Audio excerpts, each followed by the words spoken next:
There is no mailing of the town, the Conservation Commission, of the application or of its acceptance. So that's one reason it is good to know that the PDF should be on the web query if you have a question. But because of the way the form is structured and the way the law was written, there is no requirement to do any notification of the town as part of this process on either end. So there is not the best communication there.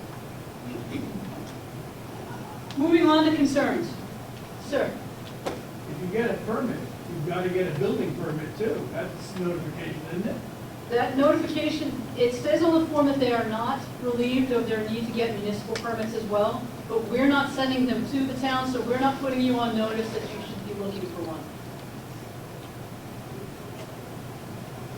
As for immediate concerns, the first one for us is going to be economic and staffing, waterfront buffer effectiveness, cover a little bit of confusion on unaltered space, our enforcement responsiveness and effectiveness, and that'll be a quick blurb at the very, very end. Right. As for economics and staffing, we're a down economy and we're a fee-funded program. We get no money out of the general fund, none. We are purely based on fee. Our applications are down to about 30 to 40% from what they were 2 years ago. So the other side of that is administrative costs are up. And for those of you who are dealing with municipal budgets and whatnot, with the number of layoffs you've had at the state level, you still have to pay to keep that building up. And you still have to pay for your vehicle upkeep, just like you would any other business. Our logistical costs didn't go away, you just have fewer programs distributing the costs. So our administrative costs for logistics, heat, water, whatnot, those have all gone up because there are fewer people around there to spread that cost out, but our revenue's gone down. So we're feeling it pretty tight.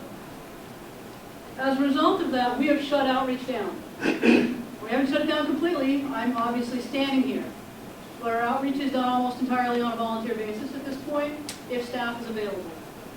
Our outreach coordinator, Mr. Obi, who some of you may have met, has been temporarily reassigned to compliance because we are legally obligated to check our permits and check on violations when they come in accordance with the law. So we have an obligation there that we have to meet. Outreach, unfortunately, we don't have that same legal obligation. We want to do it. We answer as many questions as we can, but it's where we had to set some things aside. The other thing that's been interesting with staffing is there's this perception of need for a state consultation or sign-off. We are still dealing at the state level with the perception that you need a permit to cut trees.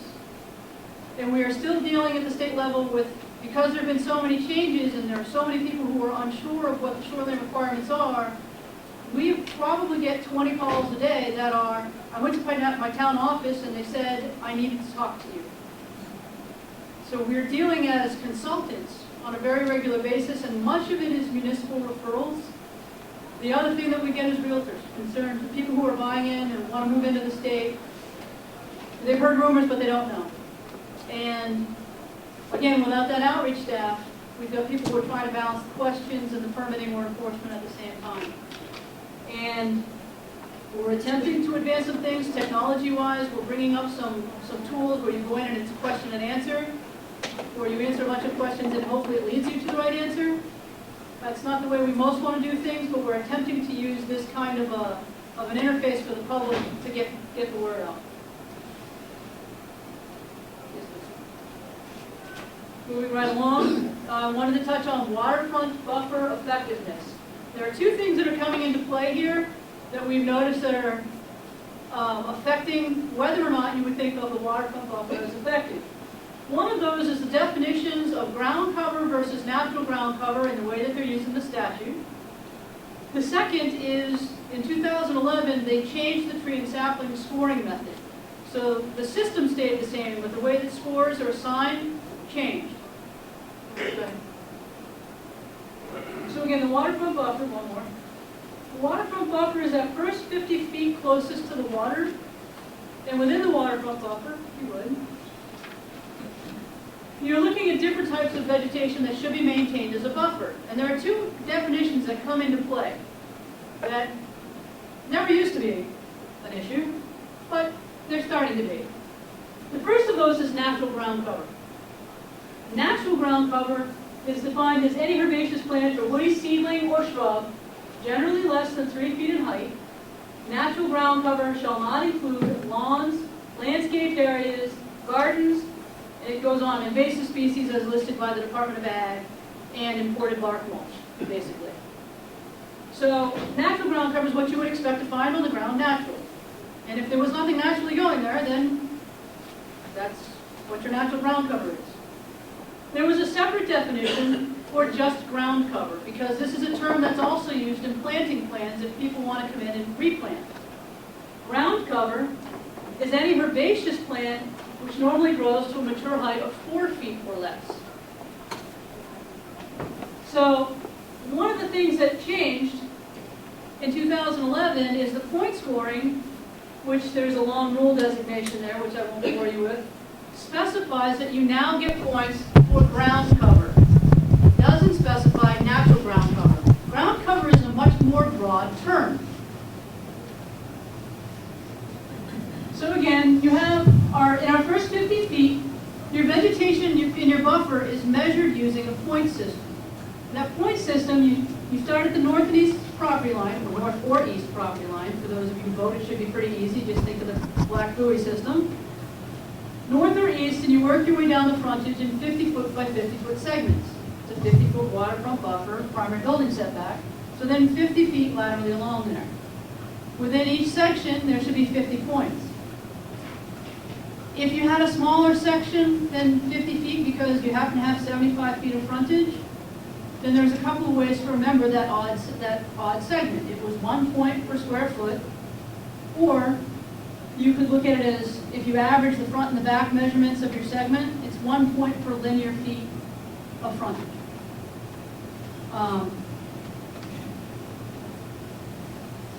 Moving along, the scoring system, the old scoring system, only scored trees and saplings. And it was designed to allow folks to manage their system. Once you got to 50 points within your 50-foot segment, you could cut everything else for trees and saplings. So since a 12-inch diameter tree was worth 10 points, if you had, I'd say this room smaller than 50 by 50? A little bit smaller than 50 by 50. If you had 5 trees that were 12-inch diameter in a room a little bit bigger than this, you could cut the rest of the trees and saplings. Then you could have 5 trees along this wall, you could cut all the way to that wall. Or you could spread them out. It was designed so that if you had 100 feet of frontage and you wanted to leave the trees on this side and the trees on that side of that segment, you could get a view shed down the middle. It gave the homeowners a little bit more flexibility in clearing view sheds, landscaping, but it did still set a minimum amount of vegetation that should be left as trees and saplings. The other part of this was ground covers less than 3 feet in height. You could clip them, take a shrub hedge trimmer out, clip them down to 3 feet in height so you could see over the top of them. You could still clear access ways for beaches, docks, or whatever you needed access to, but for the most part, you're supposed to leave them intact in all other spots. So you had that underlayer, which was holding the soils because they have a more intense root system at the surface. And then you had a few trees, which had a larger root system that went deeper to hold the soils that much further down. So it's an interlocking soil retention system at your shoreline. So, because I'm going to guess some people probably can't read, because it's a long ways to the back and lighting's not great, a 1 to 6 inch sapling was worth 1 point.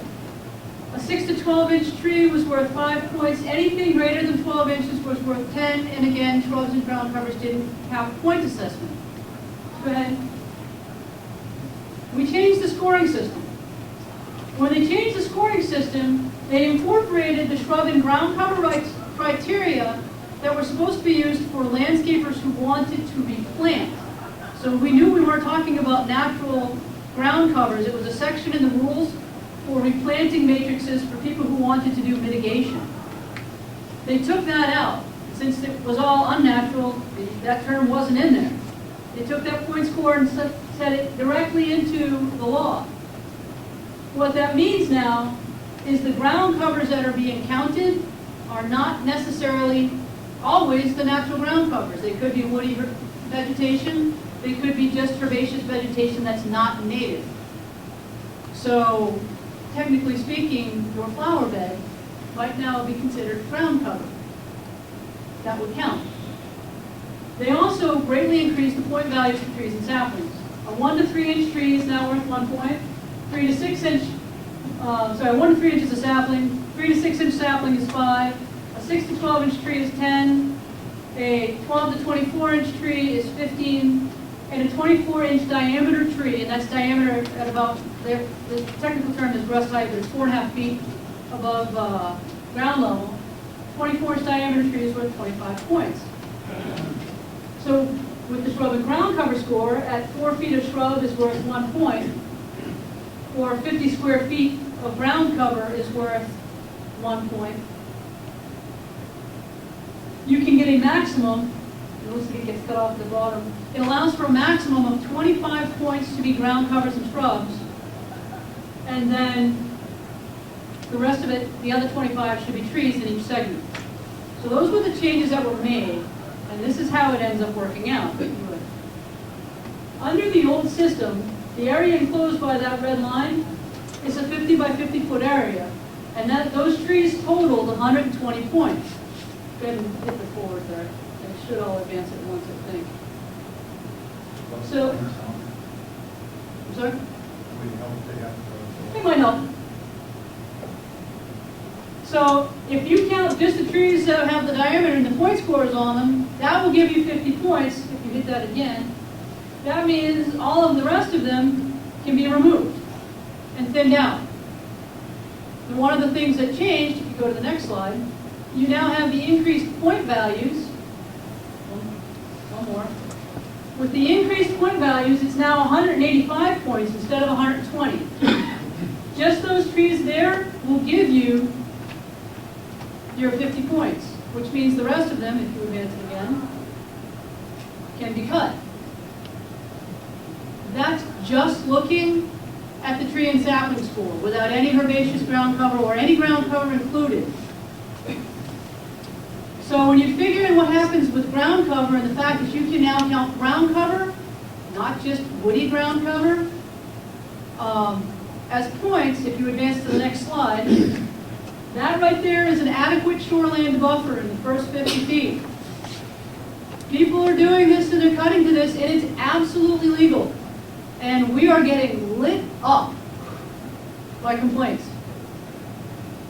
How does grass count? What was that?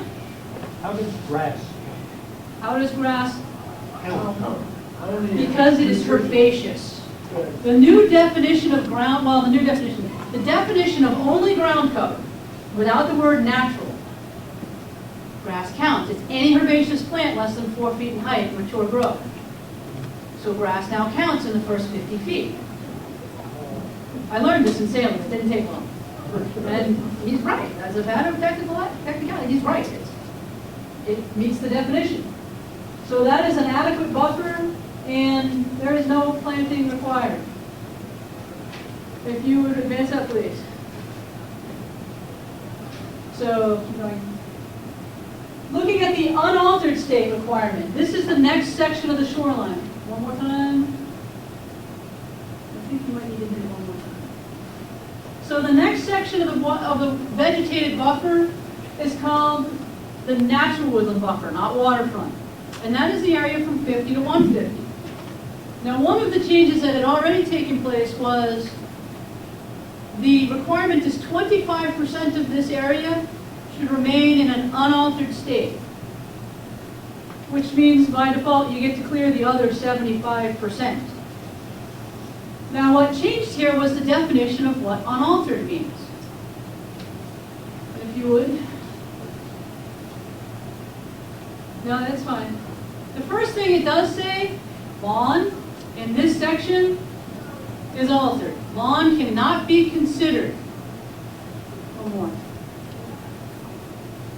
The definition for unaltered is vegetation allowed to grow without cutting, limbing, trimming, pruning, mowing, or other similar activities, except as needed for plant health, normal maintenance, and renewal. Well, normal maintenance is a really broad term. It doesn't say normal plant maintenance, it says normal maintenance. And I don't even know what renewal means, I will be honest with you on that. That is a very broad term. What this does, if you would, that is unaltered. With the exception of the lawn, the grassy section is lawn and thus is exempted, but that flower bed meets the definition of an unaltered state. Now, whether or not that is an adequate buffer is fine. You know what? That's what an unaltered state is. This isn't a discussion of whether or not that's an adequate buffer. But I don't know too many homeowners that are going to look at that and think that's an unaltered state. That's very altered in most people's minds. So, this is one of the things that we have concerns about. Not whether or not it's an adequate buffer, but we're going to have a whole lot of confused individuals. And that does no one any good. It serves no purpose. So this is a definition that we feel absolutely has to be addressed. Someone needs to figure out what they want for a buffer, and then we need to describe it a heck of a lot better than what we've done. If you would. So again, while lawn is not sufficient to meet the unaltered requirement in the 50 by 150 foot section, if you would, it is adequate in the 50 foot section. So that's the other thing we run into. We tell people their grass counts in the first 50 feet, but it doesn't count in the 50 to 150 foot section. This is really a problem of definition and terms. No one's been able to figure out what they want to call it, and then they start tweaking the definitions.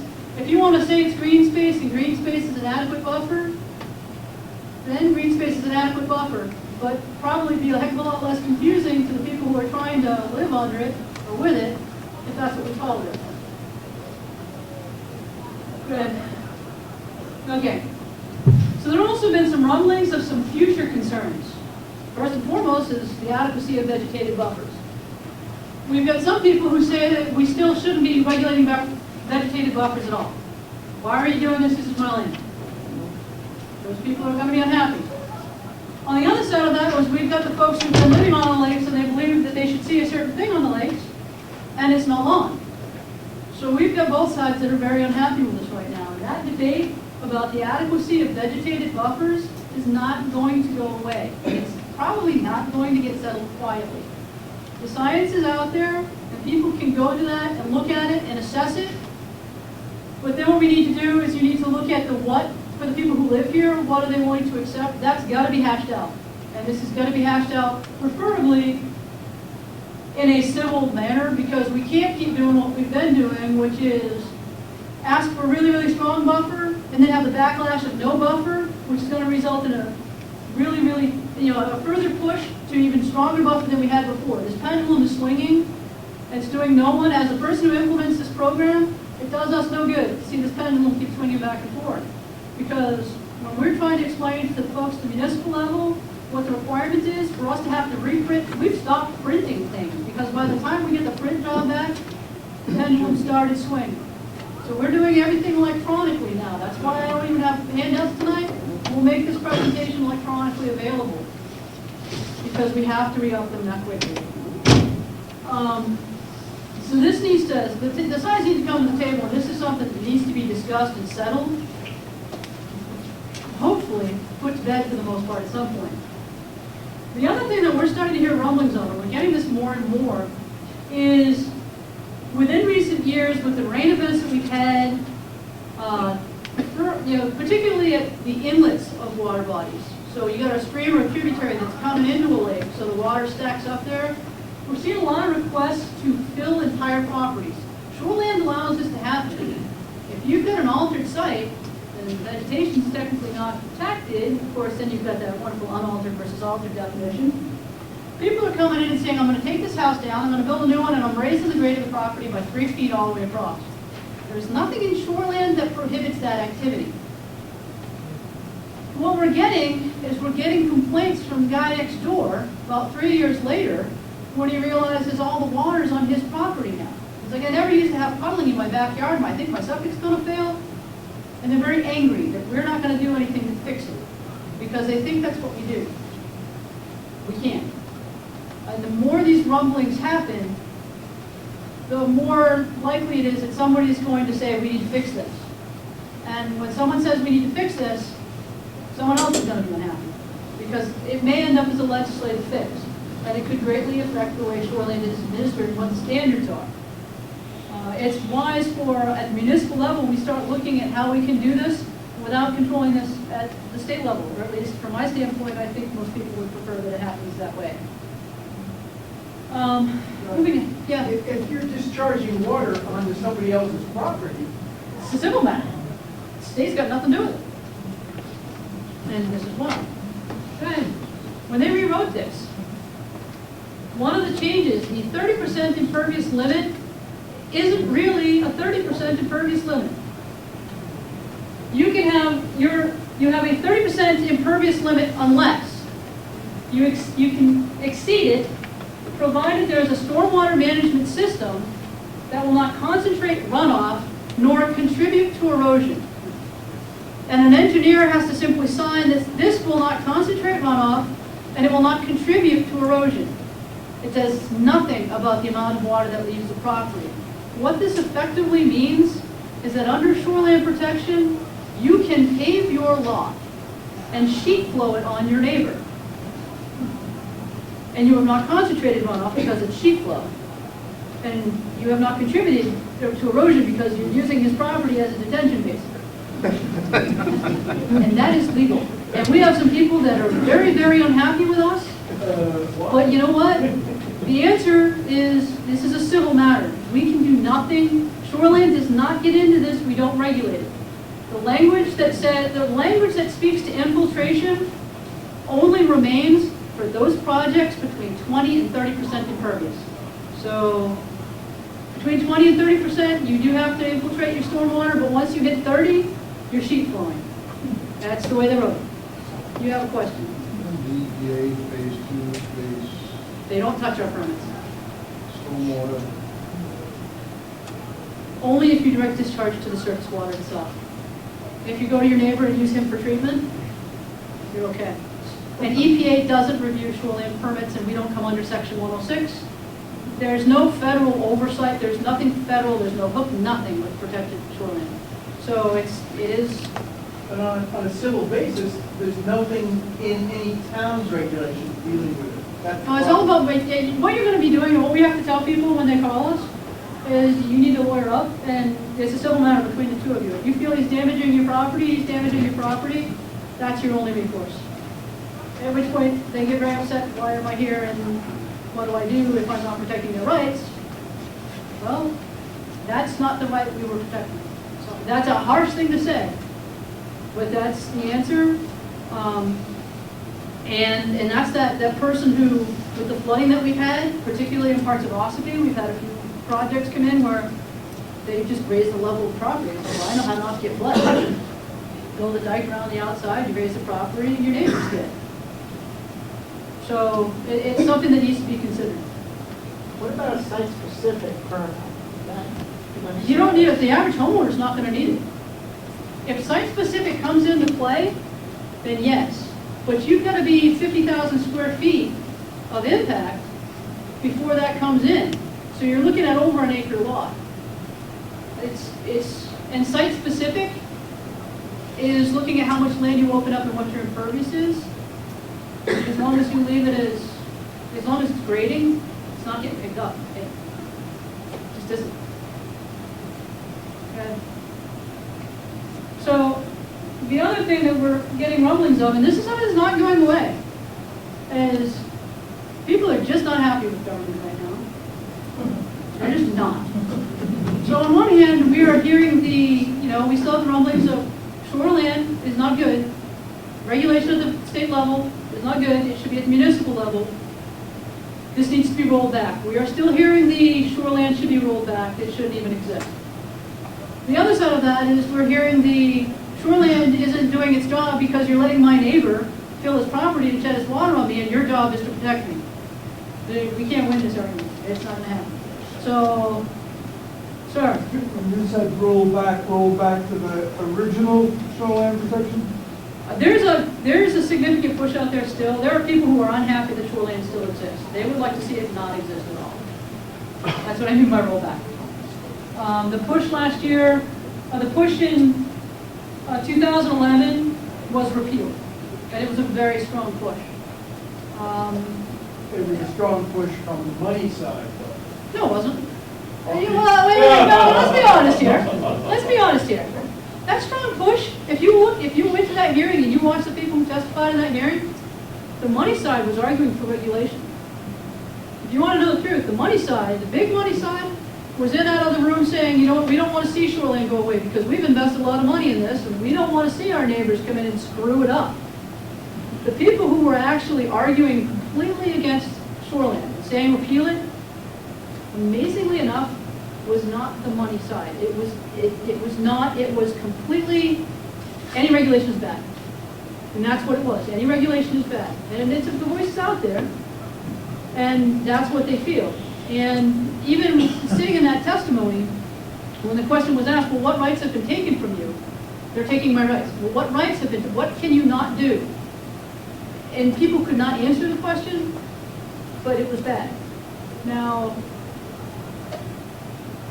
it may have served as really good leverage so that the other side got a more beneficial package what they wanted, but the money side of things, they weren't pushing for no regulation. They didn't want that. Go ahead. So that anti-government sentiment, one of the things that came in, that brought in 2011, was it greatly changed our enforcement provisions. Our fines were cut by 3/4, our capacity to fine. Our capacity to fine at a higher rate for a willful or knowing violation also disappeared. The idea that someone could do something so incredibly criminally negligent that it might rise to felony, gone completely. There is no longer anything that says there is a provision for willful and knowing violation. It is gone. Our maximum fine amount is $5,000. The other thing that happened is we cannot enter onto property until we have notified the owner. Previously, it said staff working under shoreline protection could enter property for cause, which, like any other law enforcement thing, was if you have reason to believe and you have proof something's likely going on here, you may enter to investigate. Now, we would tell our staff that you probably should tell them you're coming because it is New Hampshire and I don't want to have to do the paperwork when you get shot. But it wasn't always necessary. The law was changed to say that, and this was the compromise position, we cannot inspect until we have provided written notice to the owner. What that means is if someone calls us from the town and says, this guy is clear cutting his property, he is running back and forth with a bulldozer, stuff's going into the lake, oh my God, you have to see this, this is a disaster. We're not coming until you give us his name and address, we mail him a letter, and we give time for it to be delivered. And our attorneys tell us we probably ought to send it certified mail so that we get the certified mail receipt back, because if he says he didn't get it, it might kill any compliance case you ever had. So where local code enforcement can investigate complaints immediately, you have that capability. Shoreline protection does not. It's going to take us, depending on the day of the week, if you call us on Friday and you say there's a violation, best case scenario, if we get that thing out Friday, we might be able to get to the site by Tuesday. That's as quick as it's going to happen. In the interim, hope it don't rain over the weekend. Code enforcement, you have the authority to go. You have the authority to send them. The other side of that is, this is New Hampshire, you get into the unfunded mandate argument. Code enforcement has the authority to enforce the Shoreline Protection Act, or their local ordinances, but we can't make them go, and now you're putting a burden on the town. And that argument is there. The other thing that happens is evidence disappears. And the time it takes for that to go back and forth, contractor leaves the site, you don't know who he was, we can't track him down, unless somebody was good enough to get a photograph of his equipment that has his business name and number on it. So for us to do enforcement right now, I'm going to be very honest with you. It's exceedingly tough. Evidence is disappearing. We cannot enter the property for a few days after we've been notified of the name and address and who we need to send it to. That was actually proposed to be removed from the regulations in 2011. What, this? No, preventing you from going on Oh, property. in 2011, prior to 2011, all we needed was cause. In 2011, the initial change was with written notification and permission. So we had to provide notice that we had a complaint And they had to say, yes, you can come on our property, and if they said no, you just couldn't go out and investigate. Which, I mean, I don't think there are many people who would be silly enough to say yes if they were actually doing something wrong. So the compromise position was you provide notice that you're coming, and then after they've received written notice, you can inspect. They can still refuse, and this has happened. We had a case where we actually showed up with, and this was fun. We showed up and we sent them notice. We got there, they said no. No, you're not. We went back with a warrant, and they looked at us and said, you and whose army? And the local police officer looked at us and said, not my army. So, when we finally did our order, which what it came down to is an administrative order, it was done on Google Earth. If it wasn't for Google Earth, we'd have had no ability to inspect anything, and that's the best inspection we could get. That in comparing it with old aerial photos that we had some years and years ago. So that is really, our enforcement capability right now is crippled. There's not much else you can say about it. So, I mean, not a whole lot of discussion on that issue, that just is what it is. I think that's everything I think that's it, just context as well. Yep, so that's kind of the update of how we stand right now. Yeah. What do you see as the impact on the water quality? What do you see as the effect on the water quality? You live there. I don't have to do it. The problem that you're going to find with the data right now, and here's the thing, it's not just about water quality. The problem that you're going to find in the data right now is you've got flood events, you've got historic rain events that we haven't had in a long time. You have to consider those variables. You've got nutrients coming in that's going to sway the variables. You don't have good comparison data. That is, so if somebody looked at me and said, this right here, this is definitely what the problem is, I would look at you as somebody who was a science major and say, you know what, that's bad science. You can't prove it. What you do see is increased erosion. You see localized things off people's frontages. The truth of the matter is, what you're doing is you're losing land. We're getting complaints from people about the fact, you know, I'm losing land and you've got to let me rebuild it. At the same time, they don't look at what they've already done on the property. There's a reason that you're losing land. Or it's the abutter who's losing land. Everybody up this hill is developed, you know, and this is what's going on, and all of a sudden my land's disappearing. Yeah. Shoreland can't stop that. You are getting increased runoff. There's no question about that. How much of that you would or would not have had if you had, you know, you've got an increase, you've got a bigger than usual rain event. How much of that would have hit surface water at the same rate of speed if you hadn't cut as much? You can't put an exact number on it, but you don't need to be a rocket scientist to figure out that it slows down, water slows down when it rolls through vegetation. So it's an acceleration of events.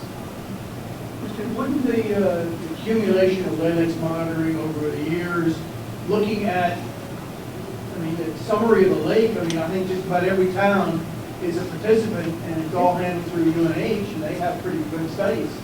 As much as it is, and you've been working on those numbers, the problem is when you get flushing down the system where it's overtopped its bank of the nature that we have at those dilution rates, you have no comparable quantity numbers to compare it to.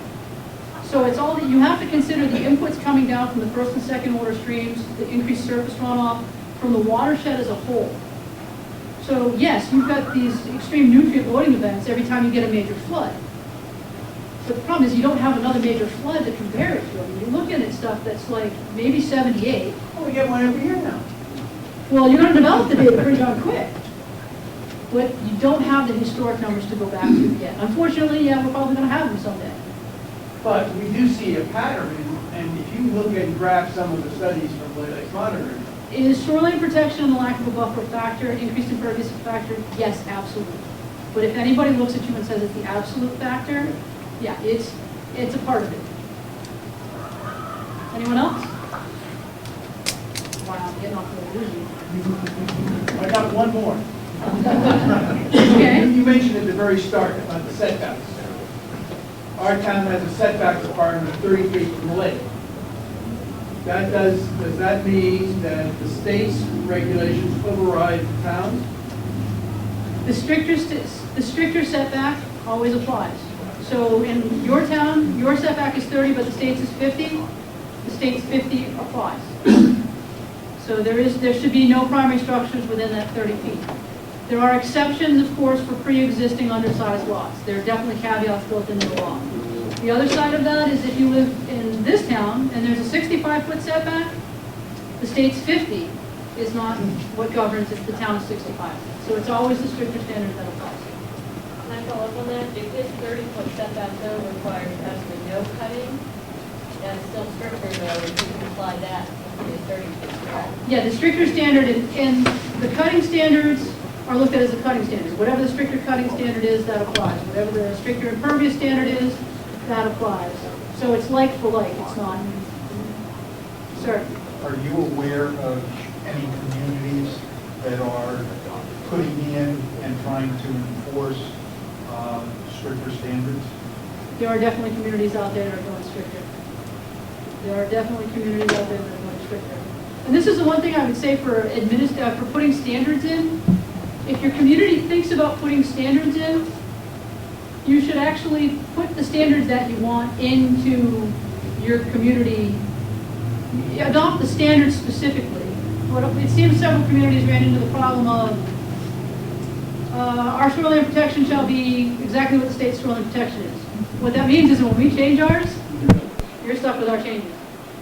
But not if you quote the year that it's adopted. You better be darn specific. Yeah, You better be darn specific. so we have not updated and don't intend to. Ma'am. I'd just like to respond. The gentleman asked about the water quality. You have to consider more than shoreline protection when you're discussing water quality. Exactly. When you consider a home that's been there since 1950-something with a septic tank that was an old 55-gallon drum, affluents going into the lake, it has nothing to do with your shoreline protection. And that's also going to compromise your water quality. And that's what I mean by there's a lot of variables that have to be, and we understand that. There's a lot of variables that have to be considered. And it is, there are septic, if you replace a septic under shoreline, there are some standards that apply. But yeah, if you're dealing with environmental science, you don't speak to absolutes because there's a lot of things to consider. Sure. You're pretty close to what's going on behind here. What's bubbling up on there now in the way of changes? That's a really, Concrete's a big place. Which part of bubbling up did you want? Speaking of bad septics. Legislative situation. Legislative situation. Well, It could make this worse, could make it better. you know, Concorde's probably no different than anywhere else in the state. There's this really strange, it's actually strangely quiet. Because I don't think anybody knows which way this bus is going. We'll find out some morning in November which way this bus is going. And until then, I don't think anybody dares to guess. You know, speaking of legislation, don't bother until you know you're in. And that's what it is. If it goes one way, then you'll see a much more anti-government situation than you saw last session. I mean, people thought that was pretty much free for all last session in some circles, and if it goes further that way, it will go further that way. And if it doesn't, well, it would just be nice if it settled in the middle somewhere. That's good. Does the department plan to seek sponsorship of change? If we seek changes for anything, it would be administrative. We'd like to see that definition of unaltered fixed.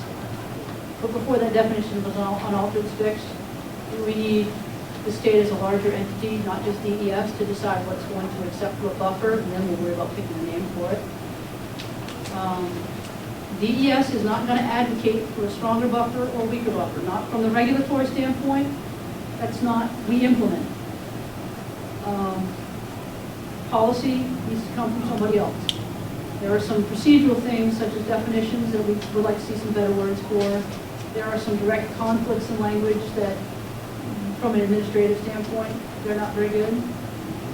I have heard nothing about us seeking to change the enforcement provisions at this time. But again, we'll probably be driven from the outside for someone who gets really ticked off at the fact that we have not enforced the way that they would like us to. I may ask the second question. When you have the Lake Management Advisory Committee, I'm sorry, the shoreline advisory committee to the commissioner, the U.S. commissioner. Can you speak up so others can hear you? Oh, sure. So there's a shoreland advisory committee in the state, and their job is to advise the commissioner as to ostensibly what to do with the shoreland act. I'm a little confused if they advise, for instance, that substantive changes need to occur in the standards. At that point, we might seek a sponsor. But Okay. until we get some advice from them, we're, But they could influence what to do. they can influence. Okay, thank you. Yeah. Anyone else? Sure? Relative to Concord be damned. You know what? The towns here have the ability to control their own destiny here. It's the strictest regulations that apply. Take it to the town, people. Sir? I think the depth of your knowledge, the clarity of your responses, I think you're pretty straight shooter. Thank you. Thank you, great job.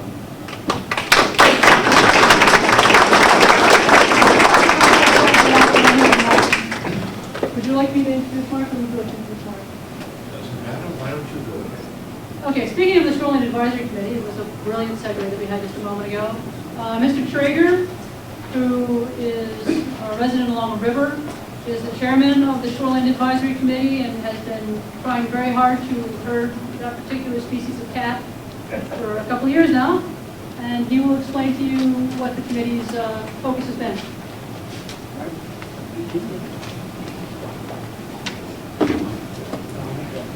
So I'm Mark Traeger, and I wear a lot of different hats. I'm not wearing one tonight.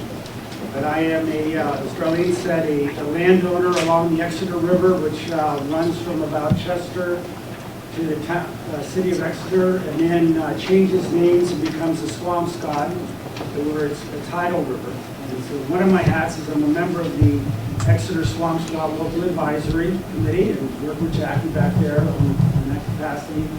I'm also the chairman of our local planning board, and I'm a member of our Conservation Commission. Been a member for about 10 years, and I'm also on the Rockingham Planning Commission. And with that background is why I got involved, because I've been that local guy that gets called out by a neighbor saying, my neighbor's doing something. And we used to have this basal area, kind of really gray, rural, that none of us in our town understood, so we would just walk away. It was just too complicated.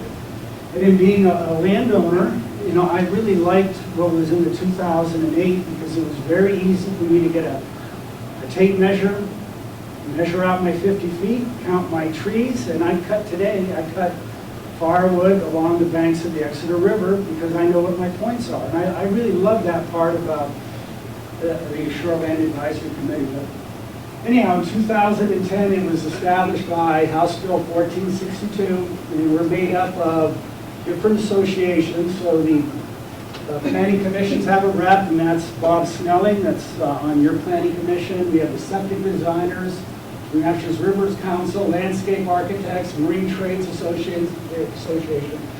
I didn't know what they did. They build docks, and they disturb the shoreline. We had a resource scientist, Lakes Association, New Hampshire Home Builders, DES, and that's what Darlene does, and the Nature Conservancy. And then they pulled landowners. So we've got people here at the Nature Conservancy trying to protect our natural resources and our water quality. And then we have people like the home builders and the septic designers and the landscape architects and the marine trades who make their living disturbing shoreline. Point of order, I think they also make up the marinas and gym marinas, but different things, right? So I guess what I'm getting at, it's a diverse group, and we are all working together and have been working together for a while. And I think we're pretty unanimous in that we all believe in the Shoreline Protection Act, and we all are working together and feel that there's great value, and there's a lot of cohesiveness, and I think that's important to know. So it's not being run by really green people, it's not being run just by the landowners, it's not being run by us on the rivers. It's a really good mix of input, and I think it helps our debates in coming up with a solution that maybe we can present, which is what our charge is to present to Commissioner Burak something that is good for the state of New Hampshire and is good for the people that live on the shoreland. And one thing that we also have a title person representing down by Great Bay in that estuary area. So I found that it's a good thing. We all learn from each other, and we're moving forward. Next slide.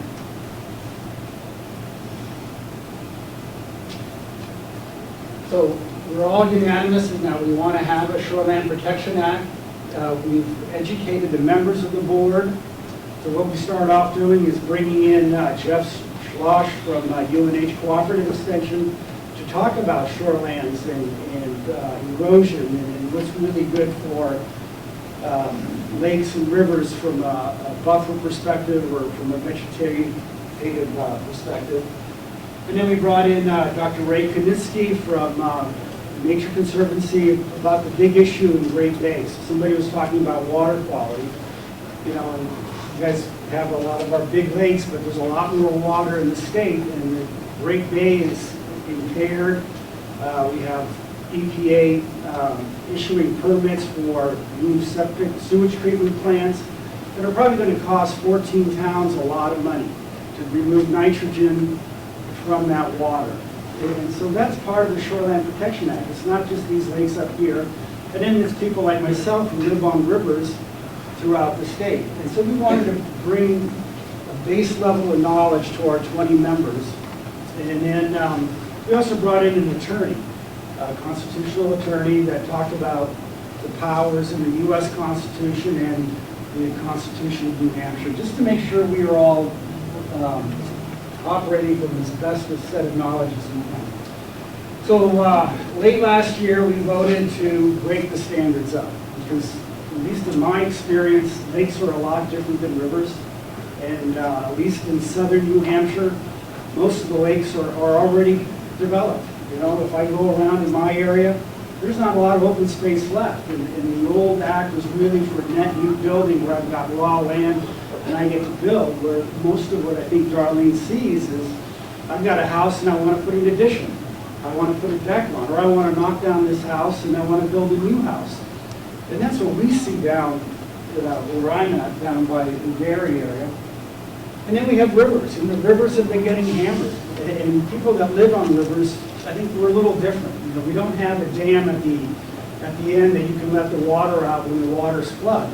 And not all our lakes have those dams, but a lot of them do. And we don't tend to have the small lots. And again, I'm not as familiar with your lakes up here, but down where I am, a lot of 100 by 100 foot lots stacked up on top of each other. And these were camps built in the 50s and the 60s that over the last 20 years are now converted to full-time houses. Those are really unique things. We don't typically see that on rivers. You know, rivers grow and shrink. My river now, I can walk on the riverbed without hardly getting wet for probably a quarter of a mile.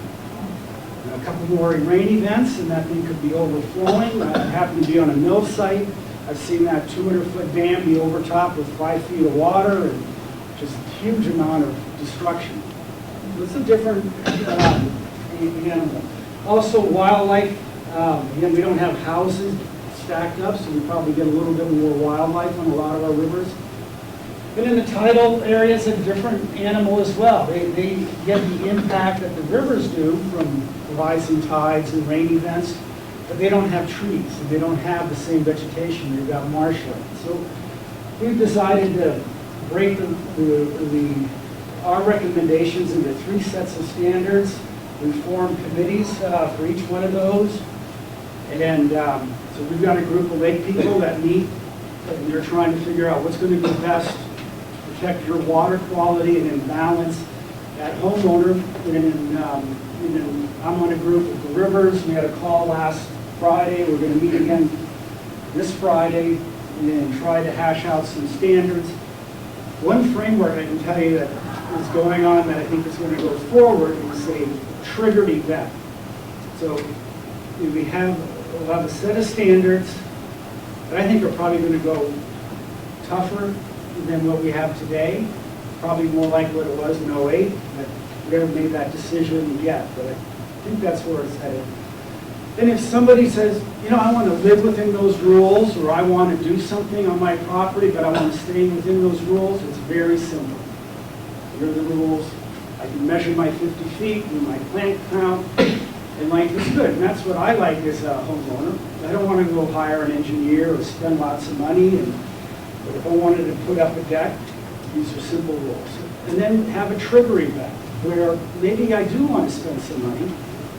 So here's an option where you can hire an engineer and build something that maybe doesn't exactly follow the shoreline normal standards, but you have to mitigate your stormwater.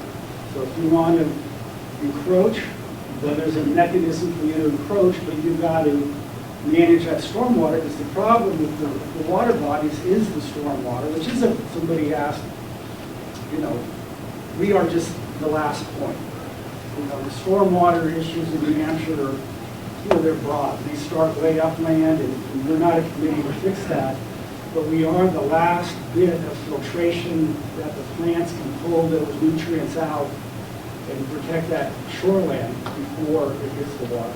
So I think we're going to, we're charged to meet once a quarter. We've ramped up. We've got an election coming up, and I think we're going to try to get a set of standards to Commissioner Burak sometime late this year or early next year. Bob, was I somewhat on track? Any questions? And I'm not sure what happens next tonight, whether it's an appropriate time to ask this, but it would seem that if well-informed change is going to be proposed, it would come from this committee. How, I use the word loosely, how aggressive is the committee then? When you talk about later this year or into next year, it seems that we may lose a legislative session if we're not able to go, in the next few months. What's the sense of urgency around that for the committee? Well, I can tell you, my sense of urgency is pretty high. And I think there's a number on there, so we've ramped up. We're meeting more often. We met in September. We're going to meet in October. We're going to meet in November. I mean, I personally would like to see us present something that, you know, somebody could bring to the floor. But again, our charge is not to bring the legislation forward, but to recommend to Commissioner Burak, and that's how the law works.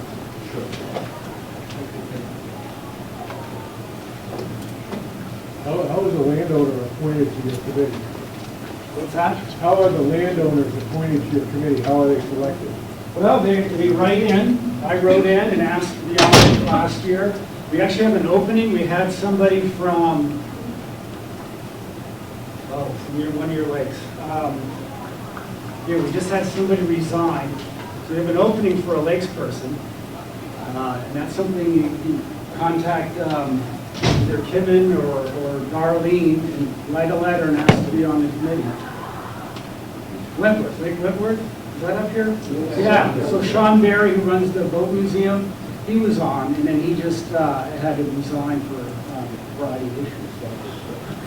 So I think somebody has to get on.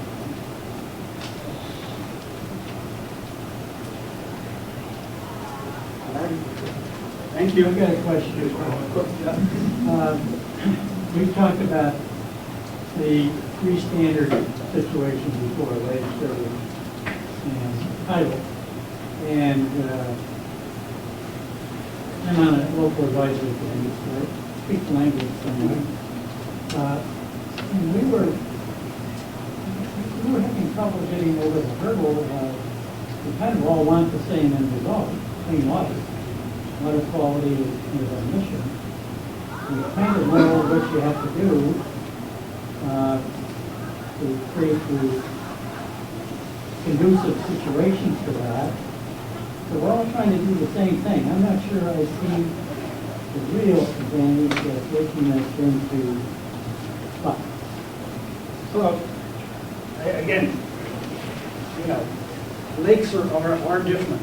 I know they're more developed, but again, So a what lot of we're trying times, to do isn't the, so there, at least we on the committee felt there's enough difference. You know, lakes, we get nice big lakes here with lots of frontage, and then you have lakes that are just stacked all on top of each other with maybe already has lawn down to the lake shore, whereas you don't tend to see that as much on the rivers. Rivers overflow their banks, and you know, the act was changed to the Shoreland Water Quality Protection Act. I don't know that there's unanimity that that's really what we should be, because in the past, it was also the shoreland and the wildlife that lives along that shoreline. It's not just a pure water thing, and then you see that more on the riverside, where you have aquatic and natural mammals. I was going to ask Mark, and maybe this speaks to that question, is, am I correct in assuming that you're not talking about three different laws or three No. different acts? You're talking about Standards. just a set of standards. So administratively, the kinds of things that Johnny talked about, the difficulty the agency has enforcing and so forth, that could still be addressed as you want to do. Right. Yeah, so so it would be, you know, maybe on the rivers there's a bigger buffer, maybe there's more of a no-cut zone or more restrictive point system. Again, because we've got a piece of water that's eroding that bank. And you know, most of us that live on river know you don't want to be too close. But not everybody figures that out. You know? Or you have these huge events like on the Suncook where it blew through one of the oxbows. And so we've got, you know, a different set of challenges. The title's a little bit different. And so we have people that live on lakes that are doing the standards. Because I don't want to be telling a lake person, I don't know what it's like to live on a lake. I don't know what the issues are once you get beyond the general issues. I'll tell you one of the most frustrating things that maybe you could address is that whenever there is legislation that is passed or there's a change to the administrative rules that DES is enforcing, sometimes it's months before we can get the information as to what rules we have to abide by, especially that last change. Jay Obey was issuing his draft memorandums to people, and it really wasn't even the legislation or the administrative rules. So if there could be something done so that at the instant that DES is enforcing a rule, we actually knew what the rule was, that would be very helpful. Yeah, you know, Darlene, you know, talked about the reality of government New Hampshire. It's, you know, it's tough stuff here. We don't, you know, we've talked about different mechanisms, maybe forcing a letter to go to the local conservation commission because, you know, in our towns we know what's there. Yeah, I don't know. I mean, we can try. You know, I think what's going to happen is it's going to go to the commissioner, and ideally he's going to present it to the legislature, and then who knows what's going to happen. And we hope they take what we've built and seeing that we're trying to balance property rights and costs and not force people to have to hire engineers if they don't want to, and giving them an avenue to comply, and if they want it, then we're good. There's a good pro quo, so you can do something. All right, thank you. Thank you very much.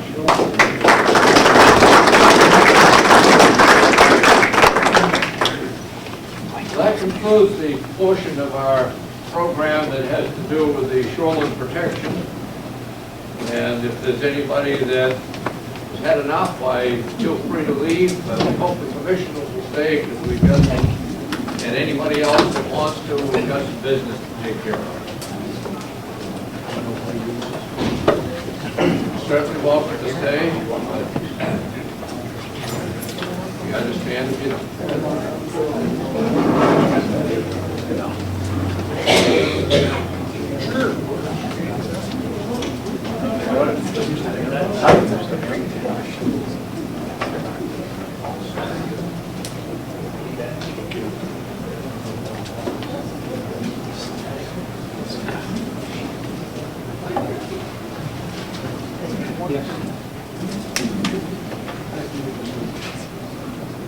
Okay.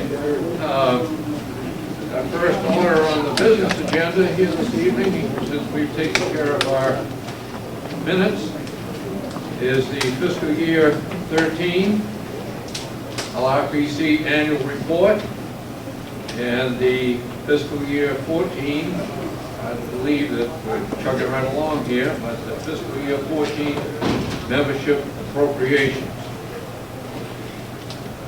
Are you looking for a motion? I am looking for a motion. So moved. Wait. Second. Motion and second, all right? Okay, discussion. Everybody likes the report okay? And everybody feels the appropriation, the requested amounts are paid. All right, hearing no discussion then, we will call the question. All those in favor of the fiscal year 13 annual report and the fiscal year 14 membership appropriations, please signify by saying aye.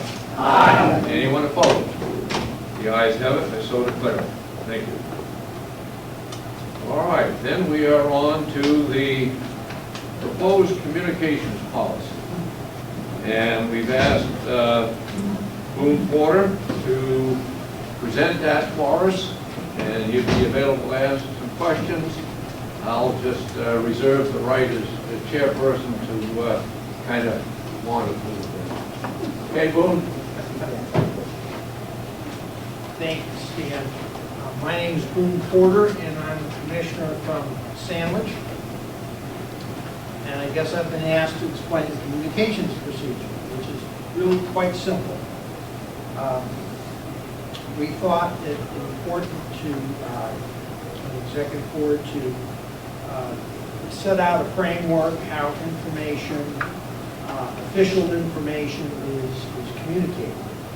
And what we decided to do was to formalize what has always been the case, that the chairman of the executive board and the executive director of the commission are automatically designated as official spokesmen, so that if any government agency or news reporter or some other party wanted to find out what the commission's official position was, or ask or comment on some factual occurrence, they're the people that are authorized to do that.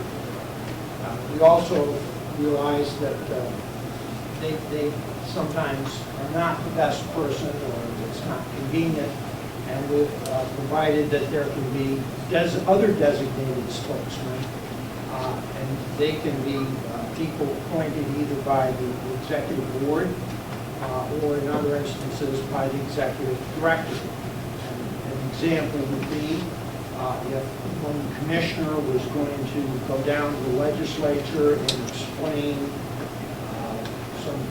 our position on, give testimony to the legislative committee regarding the commission's position on some pending legislation, or if someone was working with other state or federal agencies on a project or a grant proposal or on some type of agreement, that person would be a designated agent, but only for the particular thing that they were dealing with. Not generally, but just on the specific manner that they would appoint personally. We recognize that there's a wide number of people involved in the commission. They will represent a wide range of viewpoints on things. And we're not trying to say that you cannot express your personal opinion on any matter at any time. You can. We've got a First Amendment in this country. What we are saying is if you do that, if you want to express your own opinion, you should identify what's your own opinion. So that if you're asked what the commission's opinion is on some set of facts, you really should say, I don't know, go talk to Kim, go talk to Stan. They're the person who can do that for you. Or you could say, I don't know what the commission's position is. My personal opinion is X. But that's just my personal opinion. I'm not speaking for the commission, I'm speaking for myself. Perfectly appropriate.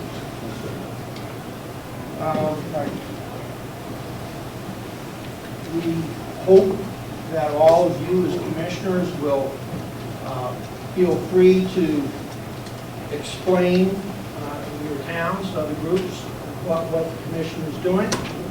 We encourage you to become familiar with our official positions and policies, and just stick to the script.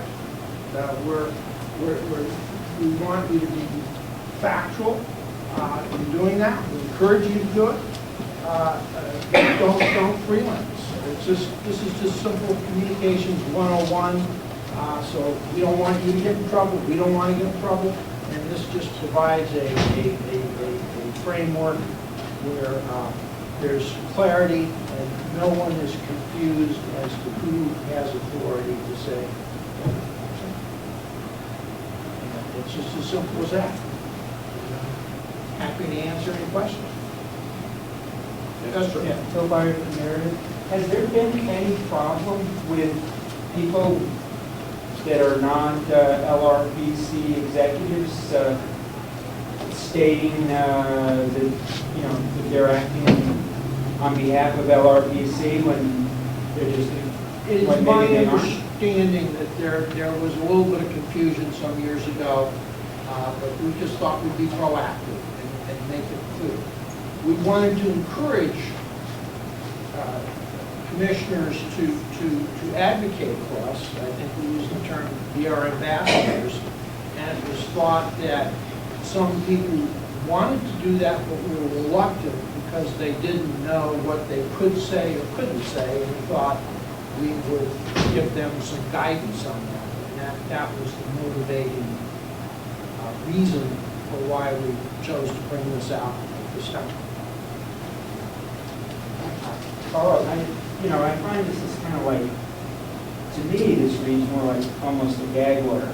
I think that, most of these type of things are usually just saying, if you've got if you have the press, if the press wants to, discuss something about the Lakes Region Commission, refer them to Kim. You don't, to have this in a policy and a procedure for non-elected officials or volunteers here, it seems to me like you're being told that, you can't say certain things that might have to do with the commission unless you follow a certain script, and we will provide you with this certain script.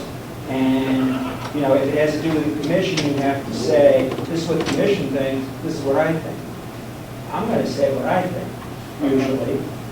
If someone asks me what the commission's position is, I'll probably say either I don't know or I think they, might feel this. If it's somebody from the press, well, I won't talk to them anyway, because they didn't get the quotes right.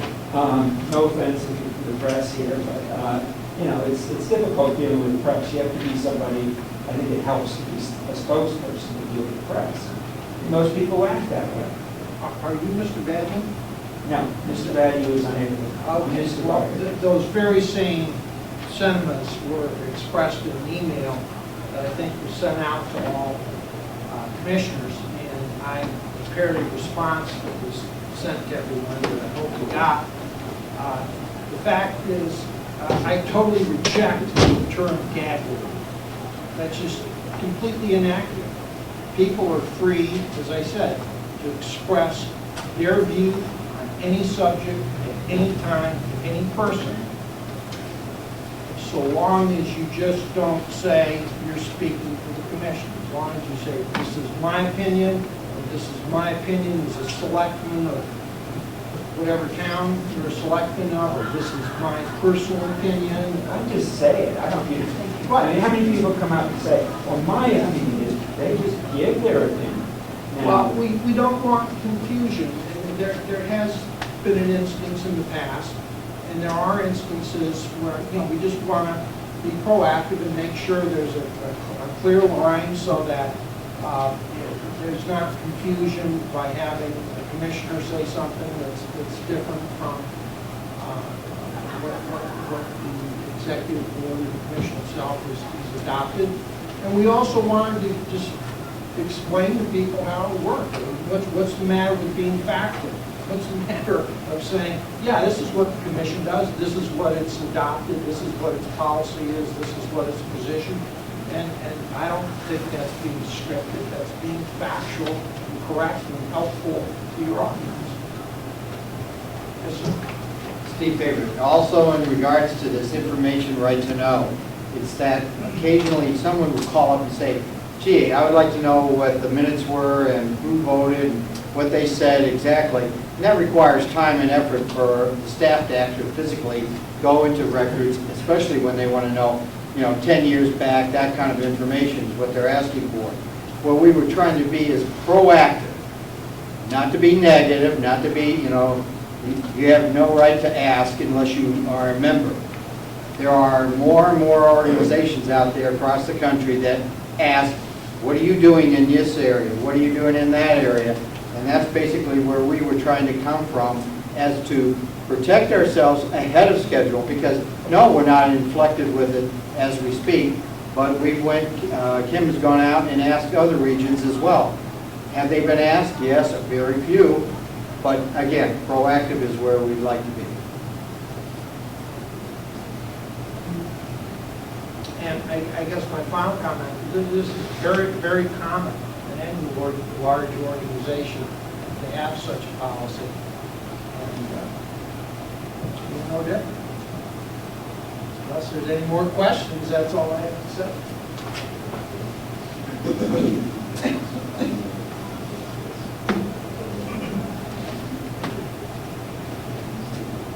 I guess one of the questions is, did we get the emphasis on the wrong syllable? Is that what seems to be bothering folks?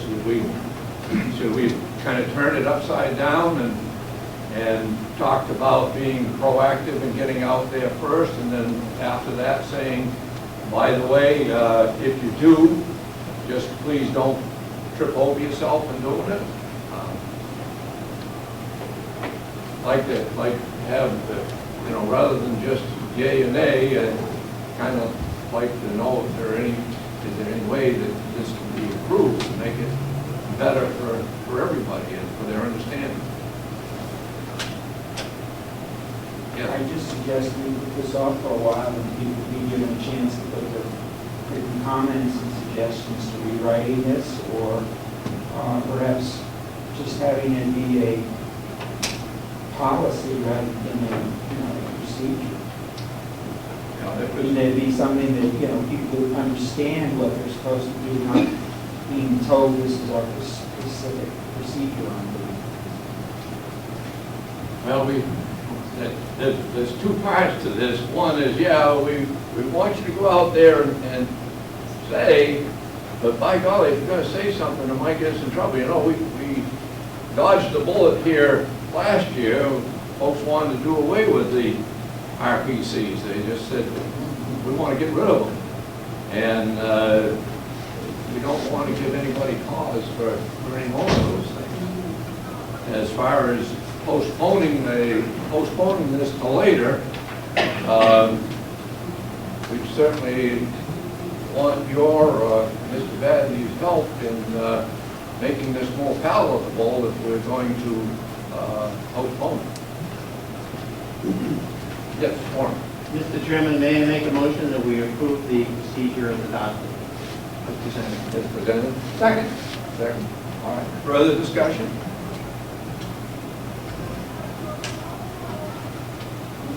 Yes. I'll make a motion that we table this until the next meeting. Can we do that? We already have a motion on the floor. Well, I move that we amend the motion on the floor, to say that this be, the vote be put off until the next meeting. All right, I'll take the amendment first. That's the second. I should say second. We're in a bit of a procedural dilemma here because we've got a motion to consider it. What I would suggest is, you've heard the suggestion that it be postponed. If you believe that it should be postponed until next meeting, then when I call the question for approval, vote no. If you don't want it put off till next meeting, then vote to approve. That motion would be a second. Yeah. Without a second, So there was no second. Was there a second for? No. Oh, Are you going to second? Second on the first motion. there was a second on the first one. Who made the? Just give them I made a motion on that. You seconded it? Charles Should need your name. Chuck Strong. Warren Hutchins made the motion and, Chuck Strong made the. okay, we got that? So there was no second on the amendment, so the amendment dies. I will call the question. All of those in favor of the LRPC communications policy as presented, please signify by saying aye. Aye. Those opposed? One dissension, right? All right. Thank you for your participation in that. And that brings us down to other discussions. Anything else for the good of the cause? Yes. Yeah, I've got a question about this pamphlet that was in the back of the room. And speaks about the Granite State Futures Project. And in the last sentence of the first paragraph, it says the 9 New Hampshire Regional Planning Commissions are cooperating in this initiative. So I would assume that would be the Lakes Region Planning Commission as one of those. That's correct. My question is, have you and the other commissioners or the commissions, planning commissions, read in their entirety the legally binding contracts that go along with signing on to that initiative and all of the accompanying HUD documents, so that you have a true and clear understanding of what the Granite State future really is? I would say to the best of our knowledge, I think we have. There's a master agreement with between the funding source and the National Regional Planning Commission. And then there are 8 sub-agreements between the National Regional Planning Commission and the other 8 agencies. And all the information is on www.granitestatefuture.org website.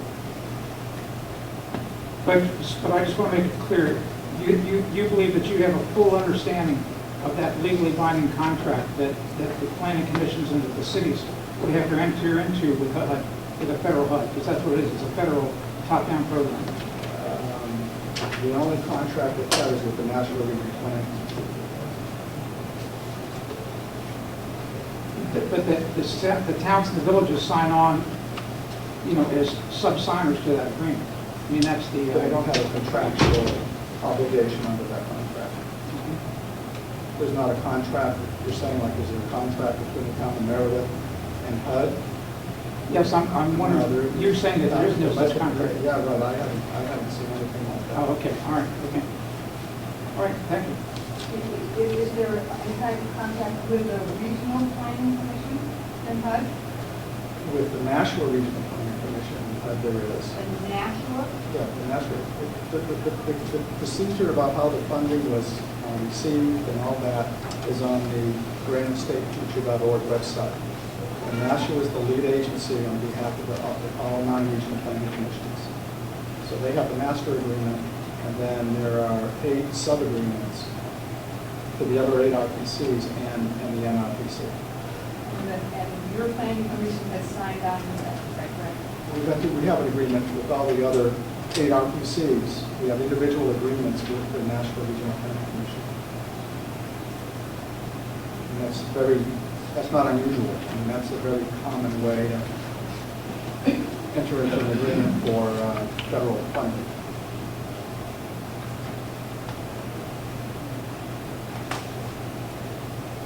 Do you have anything else, Kevin, for the group? There's our next commission meeting is on November, what is it, the third Monday, is that the 19th?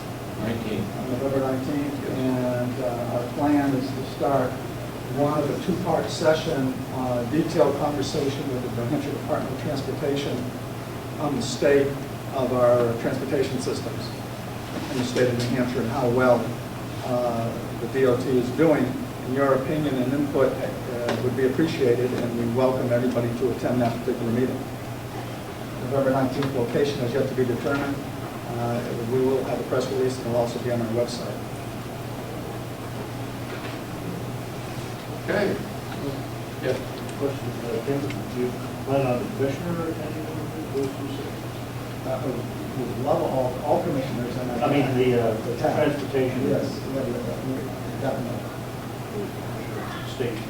The state, will he also attend the session? That, I'm not sure of. I know someone who can twist his arm. Okay. There is a new commissioner of the DOT. Right.